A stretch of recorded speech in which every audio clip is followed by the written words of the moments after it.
মরণ নামক পালকিতে চড়ে আমরা কবরের ভেতরে ঢুকি। মরণ হলো প্রথম পর্ব, কবর হলো দ্বিতীয় পর্ব। জোরে কোন ঠিক কিনা? এজন্য বিশ্বনবী বললেন, আল কবর রাউদাতুম মিন রিয়াদিল জান্নাহ আও হুফরাতুম মিন হুফারিন নার। কবর হলো কারো জন্য জান্নাতের বাগান, কারো জন্য জাহান্নামের গর্ত। আমরা বলি, আল্লাহ আমাদের কবরটারে জান্নাতের বাগান বানাও। আর জোরে পড়েন আমিন। আবার বিশ্বনবী বললেন, ইন্নাল কবরা আউয়াল মানজিল মিন মানাজিলিল আখিরাহ। কবর হলো আখিরাতের মানজিল গুলার প্রথম মানজিল।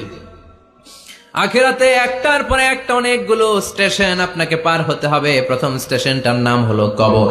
প্রথম স্টেশনের নাম কি?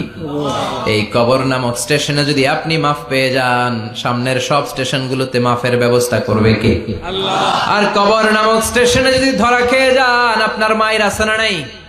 লাশটাকে যখন রাখা হয়, লাশটা চিনে কে আমারে রাখলো, কে আমাকে ধৌত করলো, কে আমারে কাফন পড়ালো। এজন্য বিষ্ণুই বলেছেন, মুমূর্ষের সামনে বসে বসে পড়ো, লা ইলাহা ইল্লাল্লাহু মুহাম্মাদুর রাসূলুল্লাহ। লাকিনু মাউতাকুম লা ইলাহা ইল্লাল্লাহ। মুমূর্ষের সামনে দাঁড়িয়ে দাঁড়িয়ে পড়ো, লা ইলাহা ইল্লাল্লাহ। এই লা ইলাহা হচ্ছে জীবিতদের জন্য কালিমা, আর আমরা মরার পরে এই জিকির করি, ঠিক কি না? আমাদের দেশের অনেক জায়গায় লাশ নিয়ে কবরে যাওয়ার সময় লা ইলাহা পড়ে না। না, এটা আগের জিকির, মরার আগের জিকির। মরার আগে আপনাকে অ্যানাউন্সমেন্ট দিতে হবে, আল্লাহ ছাড়া কোনো ইলাহ নাই, বিশ্বনবী হচ্ছেন শেষ নবী এবং রাসূল। চিল্লায় বলেন ঠিক কি না? লাশটাকে যখন রেখে দেয়া হয়, বিশ্বনবী যত মানুষকে কবরে রেখেছেন তারপরে দাঁড়িয়েছেন আর বলেছেন, ইস্তাগফিরু লিআখিকুম, তোমার ভাইদের জন্য তোমরা দোয়া করো। ফাইন্নাহুল আনা ইউসআল, এখনই তাকে কবরে সওয়াল করা হবে। কবরে প্রশ্ন আছে না নাই? কথা বলেন।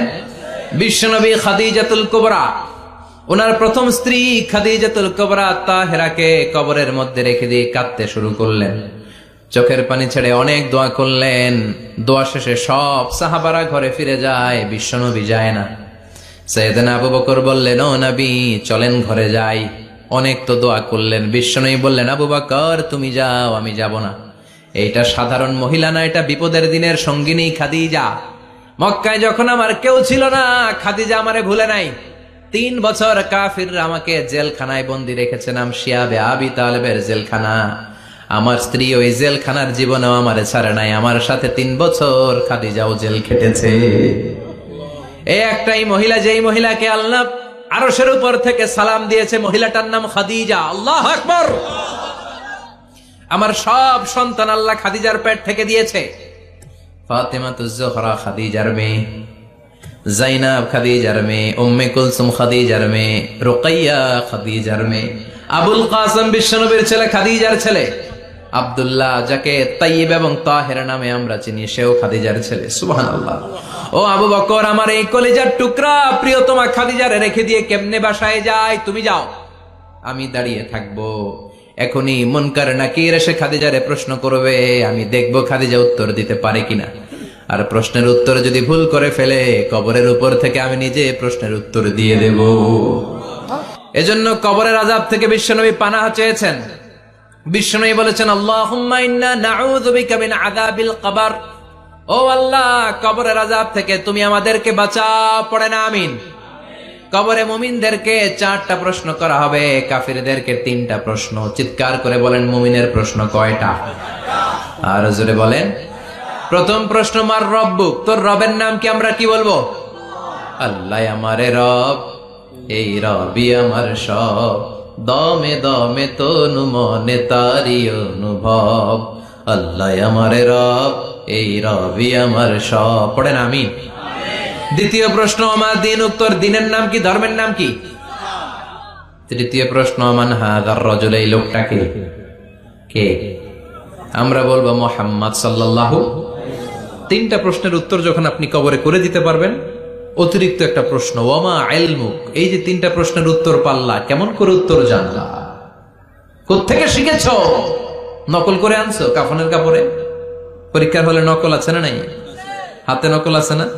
পায়ে নকল, মুজার ভিতরে নকল আছে না নাই? মোবাইলে নকল আছে না নাই? নকল থেকে আল্লাহ তুমি বাঁচাও। আরো আসতে কোন আমিন। কিভাবে জানলা? কেমন করে 3টা প্রশ্নের উত্তর শিখলা? What is the source of your knowledge? তথ্যসূত্র কি? আপনাকে বলতে হবে আমি যেই কিতাবটা থেকে শিখেছি কিতাবটার নাম কি। চিল্লায় বলেন কি নাম? এই কিতাবটা হলো কোরআন।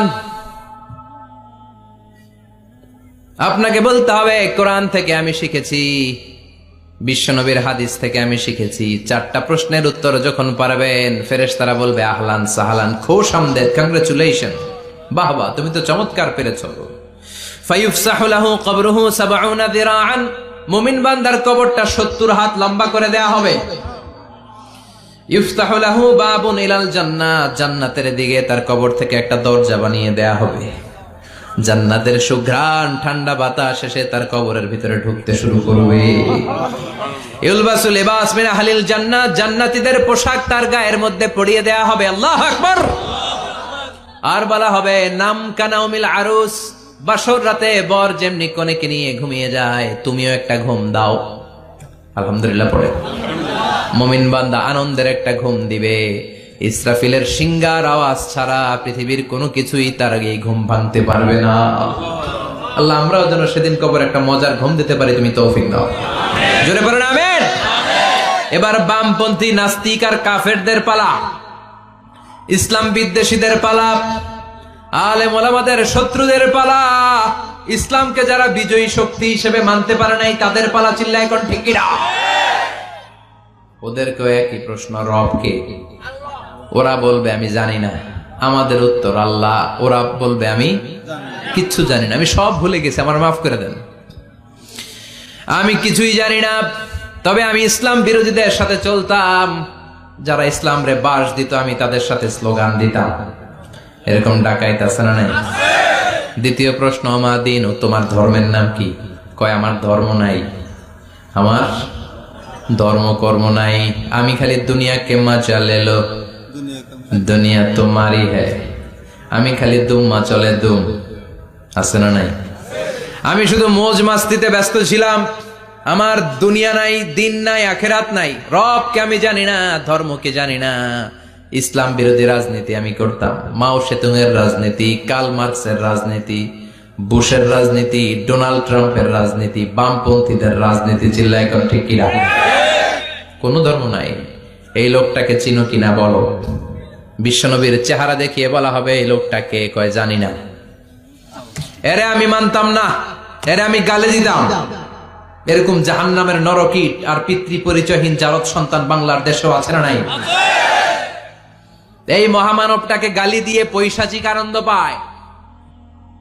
পত্রিকায় লিখে, ব্লগের মধ্যে লিখে, ইন্টারনেটে কার্টুন বানিয়ে বানিয়ে পৈশাচিক ফুর্তি করে। এগুলো জাহান্নামের কীট, এগুলো জারদ সন্তান, বাপ মায়ের ঠিক নাই। আমার নবীরে যারা গালি দেয় এগুলোর বাপ মায়ের ঠিক আছে? এগুলোর কোনো গোড়া আছে? এগুলোর কোনো শেকড় আছে? এগুলো আগাছা চিৎকার করে বলো ঠিক কিনা? বলবে আমি জানি না। ফেরেশতারা বলবে দাঁড়া, আমরা জানি। তোর সাথে কেমন আচরণ করতে হবে আমাদেরকে ট্রেনিং দিয়েছে কে? এবার শুরু হবে মাইর। কি শুরু হবে? কথা বলেন, মাইর। ফায়ুদরাবু বিমা তারিকা মিন হাদিদ, লোহার হ্যামার দিয়ে শুরু হবে মাইর। এক একটা হ্যামারের বাড়িতে মাথাটা ফেটে চূর্ণ বিচূর্ণ হয়ে যাবে, দেহটা জামিনের ভেতরে 70 গজ দেবে যাবে, ওর চিৎকারে কবরস্থানটাও থারথার করে কাঁপবে। আবার জামিনকে বলা হবে ইলতাইমি, চাপা দে। জামিনে ঢুকে যাওয়ার পরে জামিনের এপাশ থেকে একটা চাপা, মাটি চাপা, বাম দিক থেকে মাটি চাপা, 2 চাপায় ডান দিকের পাজর বায়ে চলে যাবে, বাম দিকের পাজর ডানে চলে আসবে। ওর চিৎকারে কবরস্থানটা থারথার করে কাঁপবে। আল্লাহ এই ধরনের পরিস্থিতি থেকে তুমি আমাদেরকে বাঁচাও। আরো চিৎকার করে বলে না আমিন। এই জন্য কবরের এই প্রস্তুতি নেওয়ার দরকার আছে না নাই? কোরআনের পক্ষে থাকার দরকার আছে না নাই? ইসলামের পক্ষে থাকার দরকার আছে।